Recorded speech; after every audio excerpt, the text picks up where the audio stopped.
জুয়েল ভাই।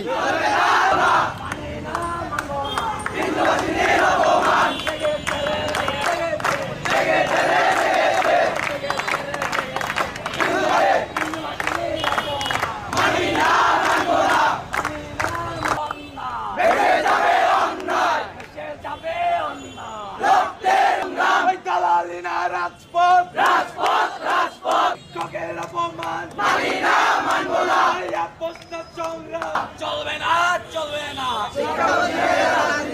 তারা কেউ কোনো বক্তব্য দিতে চান?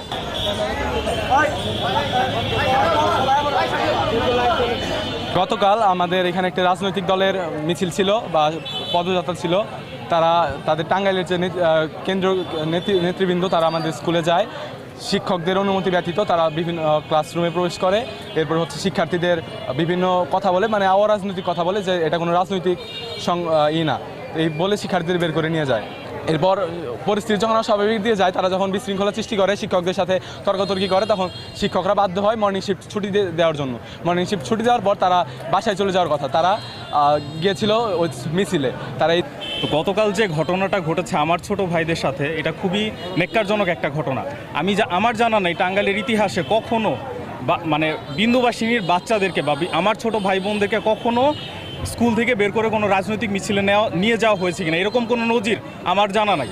অফ দ্য চাইল্ড 1989 সালের একটা ট্রিটি, যেটা ইন্টারন্যাশনালি এবং বাংলাদেশে এটার একটা পার্টি, সেটার আর্টিকেল 28 এবং 36, যেখানে শিশুর নিরাপত্তা এবং শিক্ষার অধিকার নিয়ে কথা বলা হয়েছে, আপনারা সেটা ভায়োলেশন করেছেন।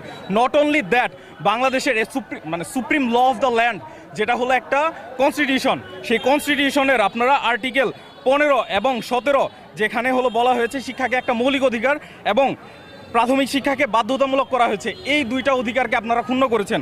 এই বিন্দুবাসিনীতে আপনারা রাজনীতি করতে এসেছেন ছাত্রদেরকে নিয়ে। আমরা আপনাদেরকে জানিয়ে দিতে চাই, বিন্দুবাসিনী একটি বিপ্লবী শিক্ষা প্রতিষ্ঠান। এখান থেকে বহু রাজনীতিবিদ এসেছে, কিন্তু কোনো রাজনীতিবিদ বিন্দুবাসিনী ছাত্রদের নিয়ে রাজনীতি করতে পারে নাই।